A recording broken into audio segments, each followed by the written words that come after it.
it downfield. It is. Oh, it's caught. John Moran in the clutch. Oh, my word. Oh, my God. Deep to right field. Way up there. And way down the sideline. Jefferson. Another huge run. Jalen Red broke tackle. Stayed on his feet.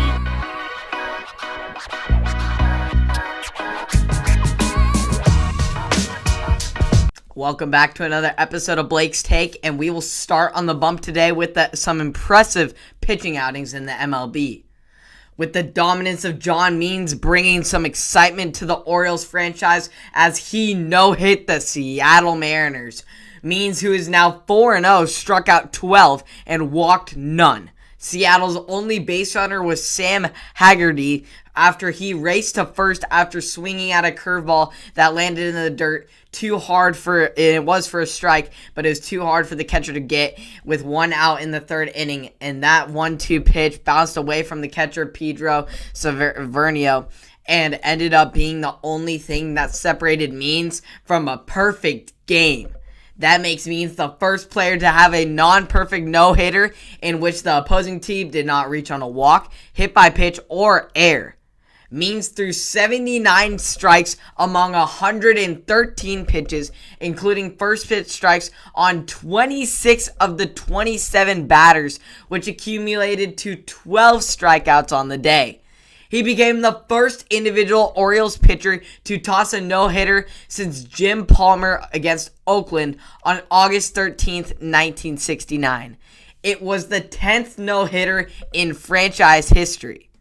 Coincidentally, it's the first time since 1969 there has been 3 complete game no-hitters this early in the season.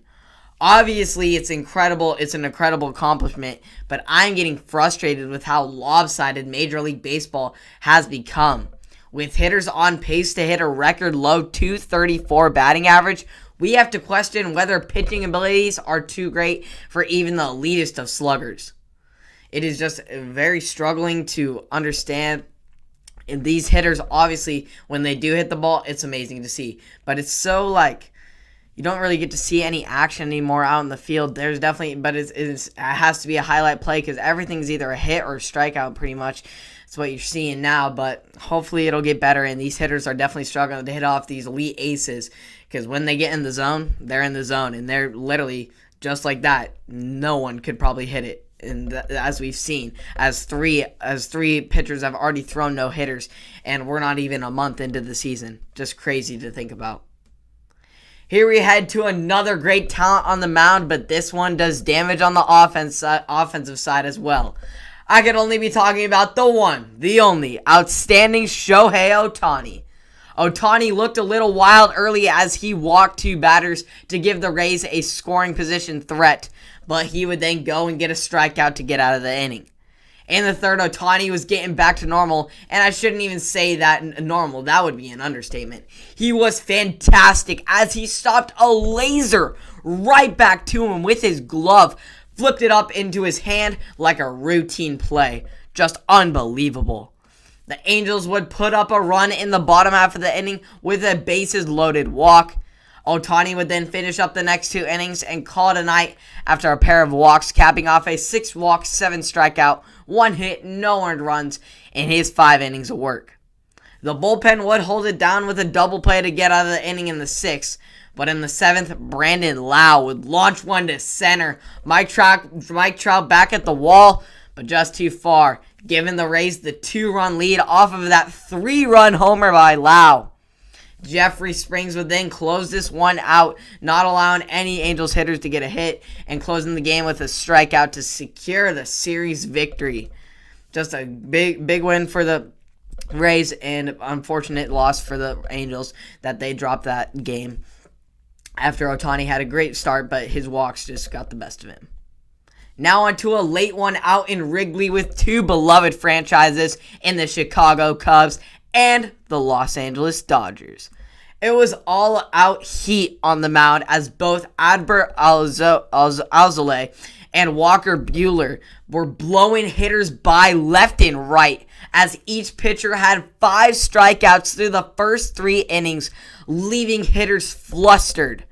But the offensive drought was finally broken in the top of the 4th as Max Muncy got a good hold of Alzolay's outside fastball, driving it to left field for the Oppo Field homer. The Dodgers would come back again in the 5th, with Chris Taylor getting a single to start off the inning, and then setting up for a Gavin Lux, who smacked a line drive down the left field corner for the RBI double to take the 2-0 lead. Matt Duffy then led off the inning for the Cubs with a single to right to be in position for Nick Marcinix, who shot one to center to tie this game up just like that. Big momentum shift out in Wrigley. Will Smith would then do a job in the 6th with a deep sac fly to score Corey Seager from third easily, giving the Dodgers the lead once more. Cubs would get runners at first and third with 1 out. Dodgers would try and roll a double play, but Baez would be safe at first, so Jock Peterson's run would count, tying the game up. Here we head now to extra innings. Max Muncy smacks another Oppo shot. This time it would hit off the wall, scoring Gavin Lux, but not Justin Turner, as he was thrown out at the throw at the plate, keeping it just a 1-run game. Now here's the most dramatic sac fly you'll ever see.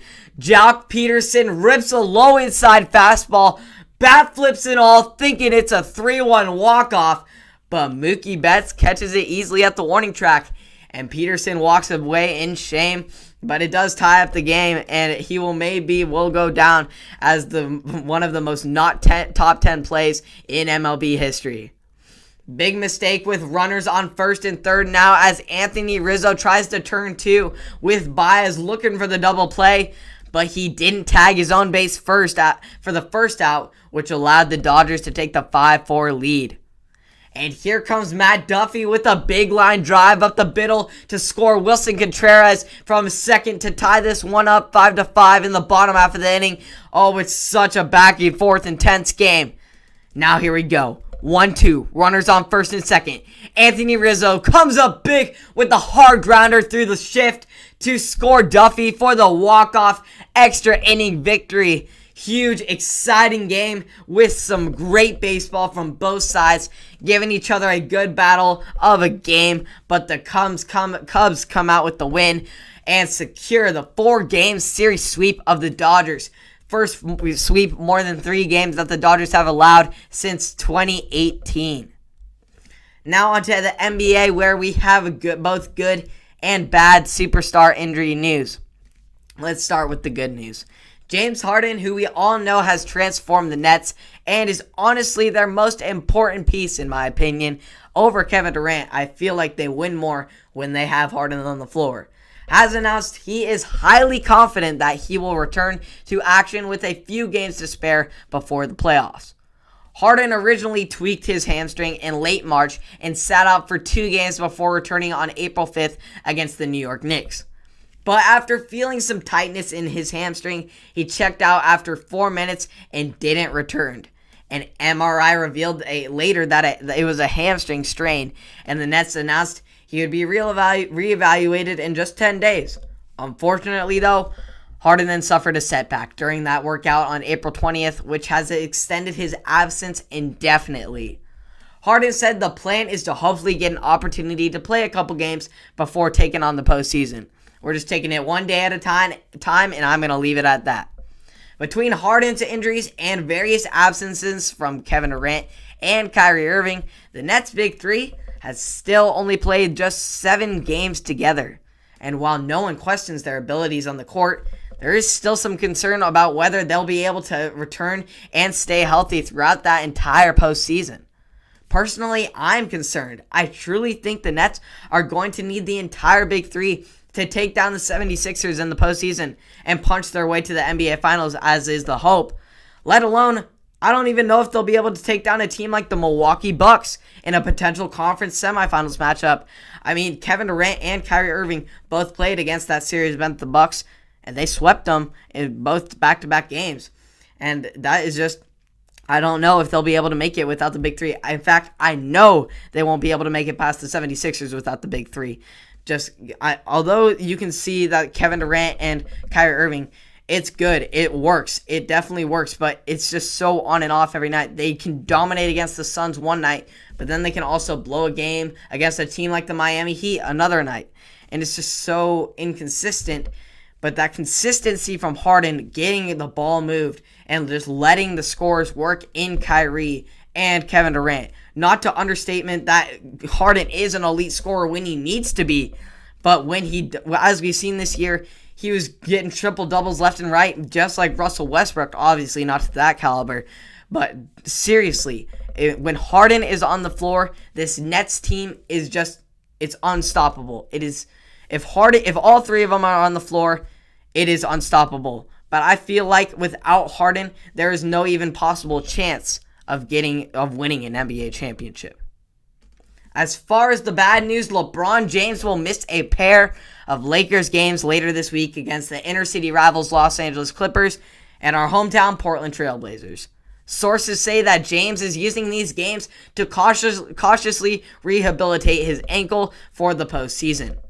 This may have been a fine move to sit your star player for the postseason, but right now, that is just not the case, as the Lakers are sitting dangerously close to the play-in tournament with our Blazers right on their tail. If they drop a game to the Clippers, which is likely without LeBron, then they leave it in the Blazers' hands to determine their fate. I know LeBron doesn't take a lot of rest time, and when he does, it's very necessary and important. But now, under these high-stakes circumstances, it is really tough loss for your team. I'm hoping Anthony Davis can step up big, but as we've seen, he just hasn't when LeBron is gone. And I truly think he's going to have to if he wants to prove to me and millions of other people that he truly is a top 5 player in this league. As far as local sports, the Warriors got a great league win over the Staten Eagles with a lot of offensive firepower from young talents. Sophomore Mia Bennett kicked off the game with an RBI single to drive in Kaylee Sadoff, while Reagan Larson followed on an error to take the 2-0 lead in the first. The Warriors added 3 more in the third as Melanie Baldwin drove in Larson from third. Bennett followed with another big hit, this time a double to left to drive in Emily King, and then Kyla Berger drove in Baldwin to end the inning. Camden Combs dominated through the first 4, striking out 7 while only allowing 3 hits and no runs. However, that changed in the 5th as the Eagles got to her a little bit, finding some momentum off of some of the Warriors' defensive errors, scoring 3 runs to put the pressure on the Warriors to respond offensively. The Warriors hit their way onto the base and found their way off them as the Eagles made several errors themselves, which allowed Melanie Baldwin, Presley Rykeeper, Kyla Berger to score. Baldwin then put this one to rest in the 7th with a 2-run shot, her first of her high school career, of what has been a fantastic freshman season for her and many other talents such as Rykeeper. Very, very impressive young group of talents, and they secure the win off of 12 hits in a 10-5 Warrior victory in a key league matchup. They'll be heading into a tough matchup on Cascade later in the week, but great win there for the Warriors. Huge hit by, of course, Melanie Baldwin, who has a .382 batting average on the year. Very impressive for just a freshman. And the offense was great. Definitely got to Combs a little bit, but the way they responded just like that was very awesome to see.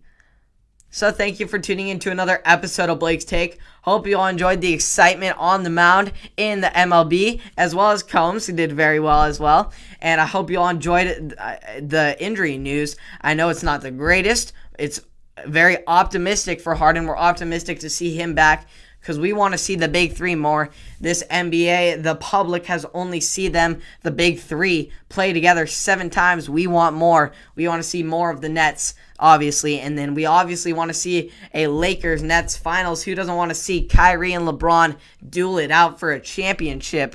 But that is looking very sketchy as the Lakers sit out the play-in tournament and LeBron is dealing with not his healthiest of years.